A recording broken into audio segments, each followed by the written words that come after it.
ओहो, आज तो इन लकड़ियों ने मेरी आंखें लाल ही कर दी, बहुत जल रही हैं। ऊपर से इस बैंगन को भून कर पकाने की सिरदर्दी अलग। अरे बहू, तू कितना परेशान हो रही है? तू हट यहाँ से, मैं करती हूँ। सारा धुआं उल्टी दिशा में तेरी तरफ आ रहा है। अरे माँ जी, मैं कर रही हूँ, आप मेरी चिंता मत कीजिए। चुप रह तू, नैतिक बेटा, अब तू ही इसे समझा। ये मेरी एक भी बात नहीं सुनती है, सारा घर का काम खुद करती है, मुझे भी कुछ नहीं करने देती। जा तू चिक्की के पास बैठ जा। क्या बात है नूपुर, तुम माँ की बात भी नहीं सुनती हो ना अब? अजी नहीं, ऐसा कुछ नहीं है। मेरे होते हुए माँ जी को काम करने की क्या जरूरत है भला? बहुत जरूरत है माँ, पर मुझे आपकी। ये देखो ना, मुझे गणित का सवाल आ नहीं रहा है, थोड़ा मुझे बताओ। 4 गुना 4 20 होते हैं ना? अरे हाँ बेटा। तभी नैतिक चिक्की को इशारा करता है और चिक्की अपनी माँ का हाथ पकड़कर उसे अपने पास बिठा लेती है। फिर सास खाना बनाकर तैयार करती है, जिससे कुछ देर बाद सब बैठकर खाना खाते हैं। क्या हुआ चिक्की बेटा, तू खाना क्यों नहीं खा रही है? पापा, मुझे अंडा बिरयानी की खुशबू आ रही है, मेरा वही खाने का मन है। आप माँ से बोल दो, वो बना देंगी। तेरी माँ से क्या बोलूं चिक्की बेटा, पैसे तो मैं ही उसको लाकर देता हूँ और मेरा काम चल भी नहीं रहा, तो भला ये कैसे बनाएगी? मुझे पता है ये क्या सोच रही हैं।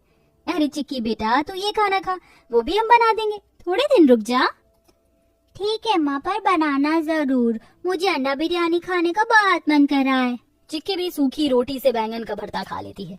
3-4 दिन गुजर जाते हैं। चिक्की अंडा बिरयानी मांगती है, पर नुपुर फिर घर की स्थिति देखकर अपनी बेटी को बहका देती है। गरीब परिवार में पैसे का कोई अता पता नहीं था। नैतिक रोज मालिक के खेतों में हल जोत कर आता था, जिससे उसे कम पैसे मिलते थे। सेठ जी, आज तो हमने बहुत मेहनत करी है, थोड़े पैसे बढ़ाकर दे देते। हमें चिक्की के स्कूल का खर्चा, अपने घर का किराया और राशन भी लाना है, ये सब इतने पैसों में कैसे होगा? ये मेरी सिरदर्दी नहीं है, थोड़ा काम क्या कर लिया, तुम तो मेरे पीछे ही पड़ गई। ज्यादा बोले हमसे तो मैं तुम्हें निकाल कर किसी को भी काम पर रख सकता हूँ, समझे तुम? नहीं नहीं मालिक, माफ कर दीजिए, गलती हो गई हमसे, हमें काम से मत निकालिए। लाचार नैतिक घर आ जाता है। उसका उदास चेहरा देख नुपुर उससे उसके उदास चेहरे की वजह को पूछने जाती है, पर चिक्की को देख रुक जाती है। ऐसे कैसे पूछूं, अभी चिक्की यही है, बाद में पूछूंगी।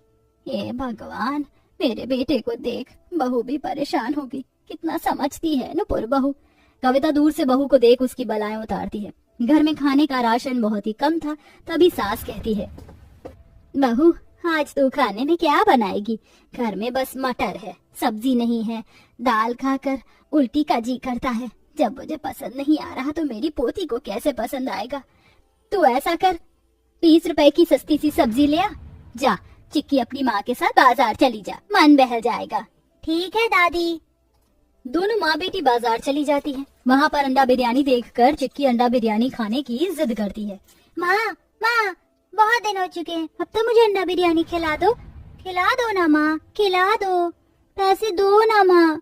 हे भगवान, मुझे लगा था ये भूल गई होगी, लेकिन फिर से अंडा बिरयानी मांगने लग गई।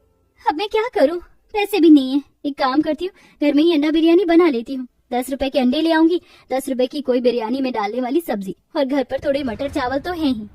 अच्छा मैं बना दूंगी, चिंता मत कर।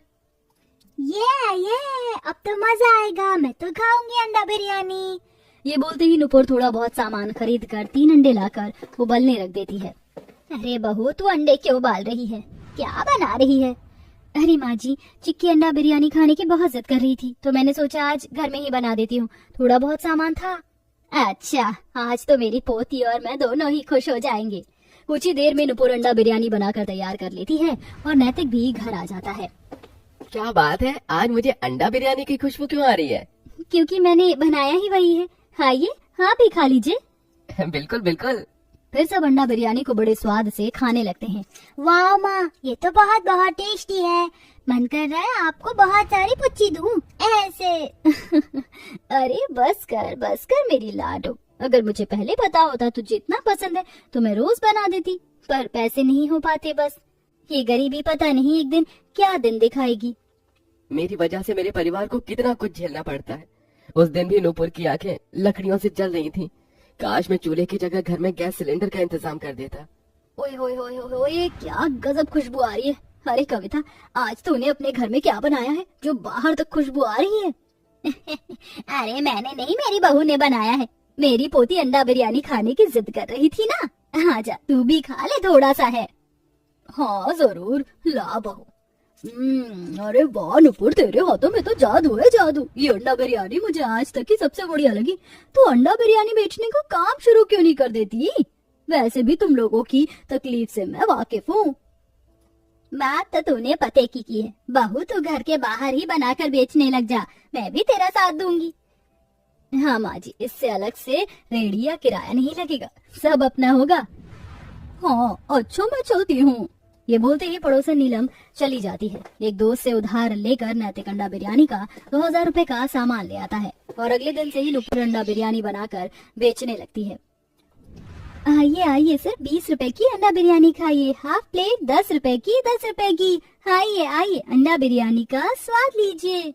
आहा, क्या खुशबू आ रही है, इतनी सस्ती अंडा बिरयानी। चलो चलो खाते हैं।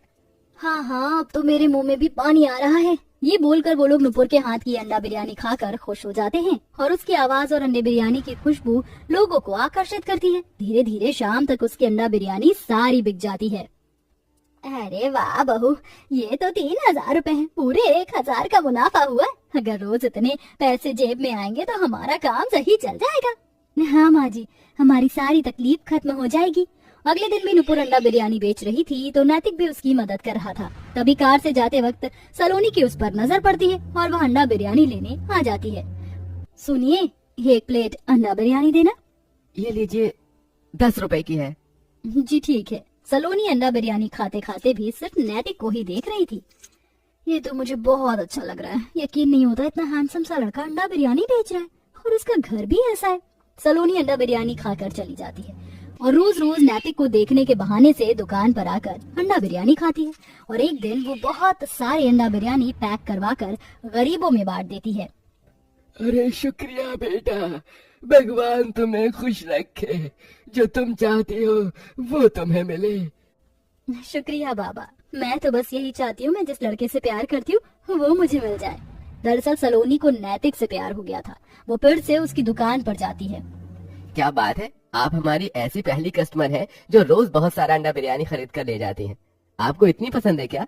आपकी पत्नी बहुत अच्छा अंडा बिरयानी बनाती है, इसलिए मैं खाती हूँ और गरीब लोगों में भी बांट देती हूँ। दरअसल मुझे आपसे बात करनी है काम को लेकर, तो क्या आप मुझसे मिल सकते हैं? जी जरूर। तभी अंडे बिरयानी का दूसरा पतीला लेकर नुपुर अंदर से आती है। अरे आप, ये लीजिए अंडा बिरयानी गर्म लाई हूँ, आज मैं यहाँ नहीं खाऊंगी, आप पैक कर दीजिए। फिर सलोनी घर लेकर चली जाती है। अगले दिन नैतिक उससे मिलने आता है। देखिए, जो मैं बोल रही हूँ वो गलत तो है, पर आपके बिना मैं रह भी नहीं पाऊंगी। एक्चुअली रोज रोज आपकी दुकान पर आकर मुझे आपसे प्यार हो गया है और अब आपसे शादी करना चाहती हूँ। मैं दूसरी पत्नी बनने को भी तैयार हूँ। बदले में आपके परिवार को कभी पैसों की कमी नहीं होगी। आपकी बेटी प्राइवेट स्कूल में पढ़ेगी, आप सब खुश रहेंगे। बस शादी कर लीजिए। क्या ये सही है? कम से कम मेरे परिवार को परेशानी तो नहीं होगी। सलोनी की आंखों के आंसू देख नैतिक को उससे प्यार का अंदाजा हो जाता है और उसकी बात के लिए वो मान जाता है और दोनों झटपट शादी करके घर आ जाते हैं। ये देख अंडा बिरयानी बेचती हुई नुपुर के हाथ से कड़छी गिर जाती है और वो बेहोश हो जाती है। हे भगवान, नैतिक, ये तूने क्या कर दिया? नुपुर, नुपुर बहू। नुपुर, नुपुर उठो, सुनो मेरी बात, ये तुम्हें क्या हो गया? नैतिक फौरन उसे डॉक्टर के पास ले जाता है, जहाँ होश में आने के बाद रोते हुए नुपुर उसका कॉलर खींचती है। फिर धीरे धीरे नैतिक सारी सच्चाई उसे बता देता है। दीदी, मैं आपकी गुनाहगार हूँ, आपकी सौतन हूँ, पर आपका बुरा करना नहीं चाहती थी, सिर्फ भले के लिए ऐसा किया। कुछ नहीं तो बस आप सबका थोड़ा सा प्यार मुझे दे देना। बस अब रो मत, हम बहनों की तरह साथ रहेंगे। नुपुर दिल से अपनी सौतन को अपनी छोटी बहन की तरह अपना लेती है। बदले में सलोनी नुपुर का अंडा बिरयानी अपने रेस्टोरेंट के मेन्यू में इंक्लूड कर देती है, जहाँ से वो और भी ज्यादा फेमस हो जाती है और सब उसके अमीर बंगले में रहते हैं और अच्छी जिंदगी जीकर खुशी खुशी रहने लगते हैं।